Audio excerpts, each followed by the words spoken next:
la richesse mal acquise constitue une barrière devant l'acceptation de vos œuvres que vous allez faire avec l'argent mal acquis. Vous prenez votre argent mal acquis, votre richesse, votre argent volé, vous allez à la Mecque. Dieu dit, je ne t'ai pas appelé, je ne t'accueille pas. Parce que l'argent que tu as pris pour venir n'est pas pour toi. Vous prenez l'argent sale, l'argent mal acquis, pour faire des sacrifices, en tentant ainsi un blanchiment spirituel de l'argent mal acquis. Oui, parce qu'il pense que quand il va voler 1 milliard, il va prendre 1 milliard et dire, bon, je vais construire des mosquées, je vais faire partie des gens à la Mecque, ils vont aller prier pour moi et puis c'est fini. La religion musulmane n'est pas ça. Il n'y a pas de blanchiment d'argent spirituel. C'est-à-dire, le fait de faire le sacrifice avec l'argent volé ne le rend pas licite pour toi. Dieu n'accepte pas. Pourquoi? Parce que Dieu dit, Allah tayyib, Dieu est pur. Il n'accepte que les choses qui sont pures. Chers frères et sœurs, il y a aussi sur le plan spirituel, il y a d'autres éléments. À cause du temps, nous allons, peut-être en d'autres occasions, nous allons revenir sur ces choses si l'occasion nous était donnée. Il y a surtout la colère d'Allah.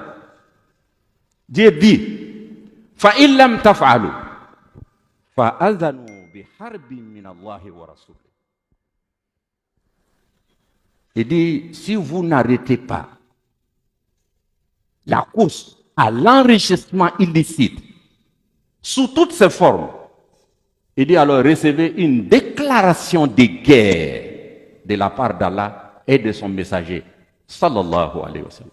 Alors imaginez-vous quand Dieu vous déclare la guerre, وَلَا يَعْلَمُ جُنُودَ رَبِّكَ إِلَّا هُ. Alors que personne ne connaît les soldats d'Allah, c'est lui seul. Ça peut être une maladie, ça peut être des inondations, ça peut être des incendies, ça peut être le fait même que les cœurs de vos citoyens ne sont plus ensemble. Donc c'est une menace grave qui est adressée aux hommes individuellement et collectivement. Nous ne pouvons pas supporter de faire la guerre avec Allah subhanahu wa ta'ala.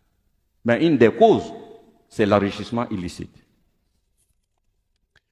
Alors, on me fait signe.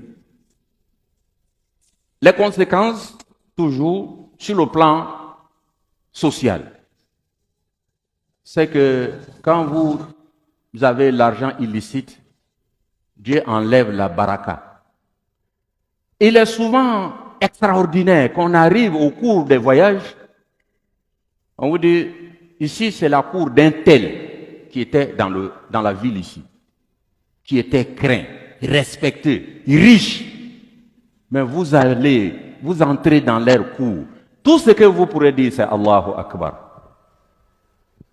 Parce qu'ayant acquis la richesse mal acquise, sa famille derrière lui a été complètement disloquée, détruite. Les ulémas nous disent que l'argent illicite ne dure pas.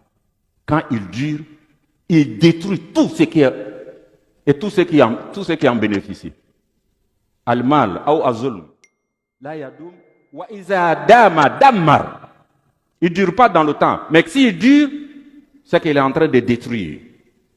Qu'Allah nous en préserve, Inch'Allah. Vu ces tableaux peu reluisants, ces causes et ces conséquences graves, quelles sont les solutions? Nous avons une situation non désirée. L'islam nous donne une clé. Lorsque vous avez toujours une situation non désirée et vous voulez changer, Dieu dit La yughayyirullahu ma bi qawmin hatta yughayyiru ma bi anfusihim. Commencez d'abord par sensibiliser. Commencez d'abord par parler à l'intelligence des hommes.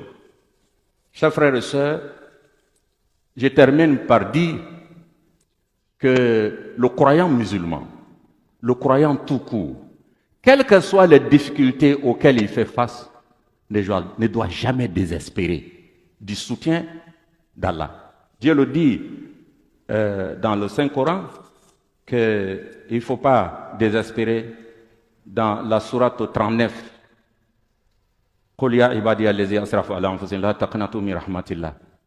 Quelles que soient les difficultés, ne désespérez pas. Utilisez les règles que Dieu nous a données, il a mis à notre disposition pour le changement social, pour le changement des situations non désirées. Utilisez ces moyens et confiez-vous à Allah subhanahu wa ta'ala. C'est sur ce mot d'espoir et compte tenu du temps